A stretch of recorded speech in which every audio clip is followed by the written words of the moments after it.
इचलकरंजी महानगरपालिकेच्या प्रभाग 15 मधून नागरिकांचा मागास प्रवर्ग या गटातून राजू पुजारी विजयी झाले होते। त्यांनी सादर केलेल्या जात प्रमाणपत्राबद्दल रवींद्र लोहार आणि सनी खारगे यांनी जिल्हा जात प्रमाणपत्र पडताळणी समितीकडे तक्रार दाखल केली होती। तक्रारदारांनी सादर केलेली कागदपत्रे तसंच पुजारी यांनी सादर केलेली कागदपत्रे यांची समितीने पडताळणी केली।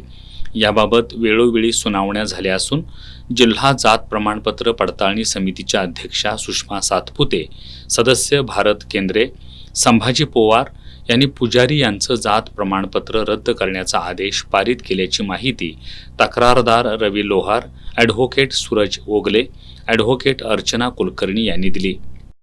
29/4/2026 रोजी मान्य जिल्हा जात प्रमाणपत्र पडताळणी समिती कोल्हापूर 2 यांनी राजू अप्पासू पुजारी यांचे जात वैधता प्रमाणपत्र मागणीचा जो अर्ज आहे तो फेटाळलेला आहे व त्यांचा जाती 2010 साली इचलकरंजी उपविभागीय अधिकारी इचलकरंजी यांनी जो निर्गतित केलेला जातीचा दाखला होता 42/21/2010 या क्रमांकाचा तो इनव्हॅलिड अवैध ठरलेला आहे व तो जप्त करून त्यांच्या विरुद्ध योग्य ती कारवाई करण्याबाबत उपविभागीय अधिकारी यांना आदेशित केलेला आहे। तसेच सूरज राजू पुजारी हा त्यांचा मुलगा आहे, त्यांचे कास्ट व्हॅलिडिटी सुद्धा त्यांनी रद्द केलेली आहे व त्या संदर्भात त्यांनी वेगळं कायदेशीर कारवाई सुरू केलेली आहे समितीनं।